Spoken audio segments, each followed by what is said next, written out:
สบายดีพี่น้องป้องปายทุกท่านทุกคนครับมากินข้าวน้ำกันนี่นะต้มปลาคอใส่ปลาเค็งขมเบ้ยตำบักหุ่งส้มผักหัวหมูย่างว้ายแซ่บทะลุฟ้าเอิ้นเทวดามากินนำคือเก่าคือเดิมมันข้าวกำก็มีน้องของหวานกล้วยบัวซี่ก็มีเฮ้ยคักขนาดทุกคนมา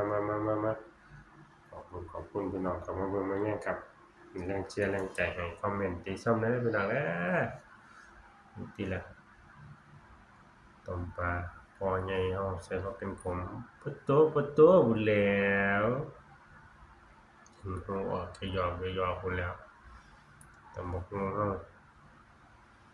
เว้ามาก็น้ำลายสอน้ำลายไหลยั่วๆเลยสมพักทุกคนชิมมันกันน่ะสมพักนี่อืม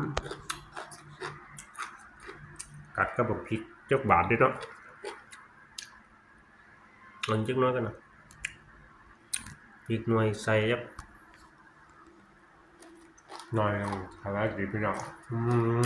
คักขนาดนั้นเนาะมาแซ่บๆนำกันครับ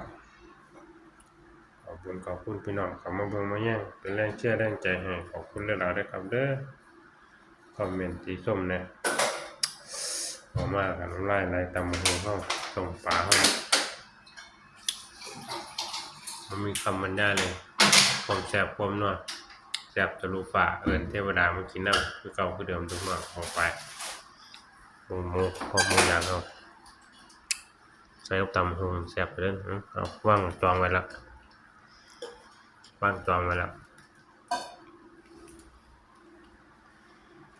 พี่น้องเข้ามากินข้าวนำกันแซ่บๆมื้อนี้หยังหุงข้าวเอาข้าวใหม่หุงเบิดคักขนาดหอมใบเตยห่วยๆพู้นแหล้วทุกคนมานะแซ่บนำกันมีสมนางจองนะสวัสดีค่ะพี่น้องไม่สมน้ำจอกอะสมยางจองแล้วไม่สมหิวค่ะเดี๋ยวอย่างเดียวมีสมพ่อหนาวบ่ไม่ได้หยังเปิดพัดลมปิดพัดลมเดี๋ยวนี้แหละพ่อหนาวบ่มีหยังมีแต่หิวหิวอย่างเดียวก่อนนะมันไม่ยังหิว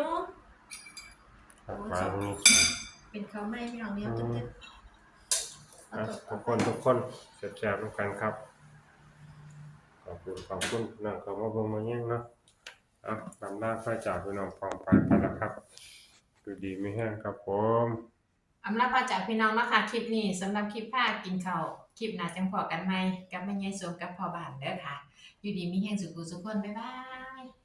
สนุกกันพี่น้องเอาล่ะพี่น้องลำลาพระจากครับสวัสดีครับอยู่เย็นเป็นสุขครับผมบ๊ายบายครับ